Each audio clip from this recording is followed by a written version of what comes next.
Mandisa Posa, a former divisional head in the City of Ekurhuleni's Environmental Resource and Waste Management Departments, made a protected disclosure in 2020.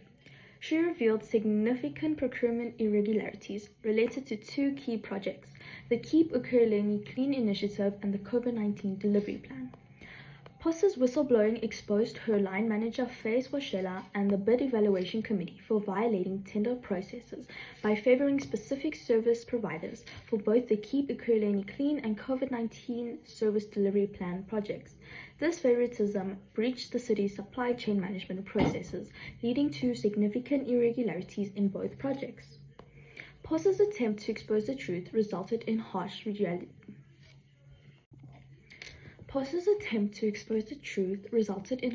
retaliation.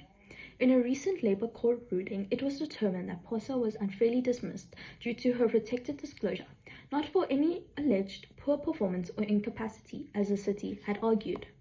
The court found that Posa's dismissal was unlawful, as she should be awarded compensation for up to 2 million rand, a sum equivalent to 24 months of salary. This judgment came after an arduous legal battle that highlighted the widespread retaliation whistleblowers face in South Africa. Posa's whistleblowing about the Keep Ekurhuleni Clean project revealed that service providers recommended by her superiors could not complete the work at the proposed cost, thereby limiting the project's potential for job creation. The project, designed to employ more than 2,000 committee members, had its promised job opportunities slashed in half due to substandard service providers chosen through corrupt means. Posa also noted similar irregularities in COVID-19 plan for service delivery, which she was completely excluded from despite it falling under her scope of work. Her subordinate dealt directly with Washela. This was until the final signing of invoices after the plan had been implemented in July 2020, which she was required to sign because Washela was on leave and left signing powers to her. This was followed by a threatening message from Washela on the work WhatsApp group that there would be consequences, management to dismiss all divisional heads with unprocessed invoices, whether they were on leave or not.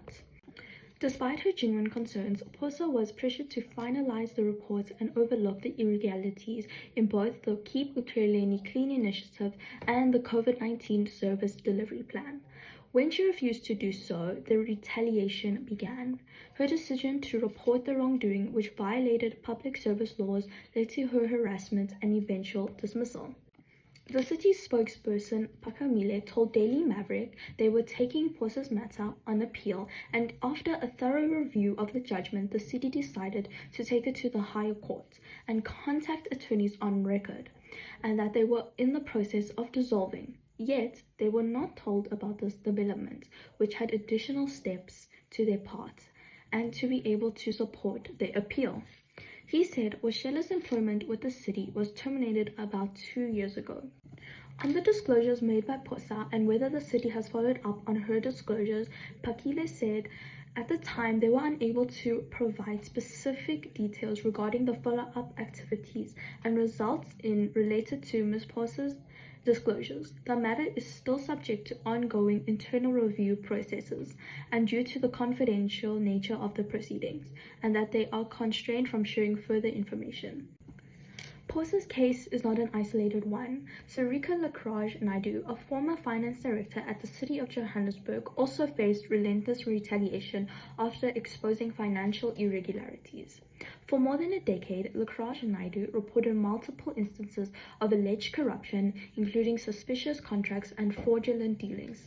In 2020, Lakraj Naidu opened criminal complaints with the Directorate for Priority Crime Investigation, covering another 11 suspect contracts involving 5.3 billion rands. In the aftermath, she was subjected to serious acts of intimidation. These included threatening phone calls, being followed home, being forced off the road, and even having to abandon her vehicle, and spotting people in parked cars taking photographs of her at home. A medical newsletter has been written that the intimidation she faced was remarkably similar to that received by Gauteng Health Department's whistleblower Babita Deokaran before her assassination.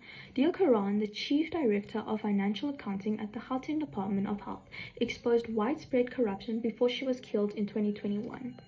Despite the legal protections offered under the Protected Disclosures Act and Labour Relations Act, South African whistleblower protection framework remains flawed.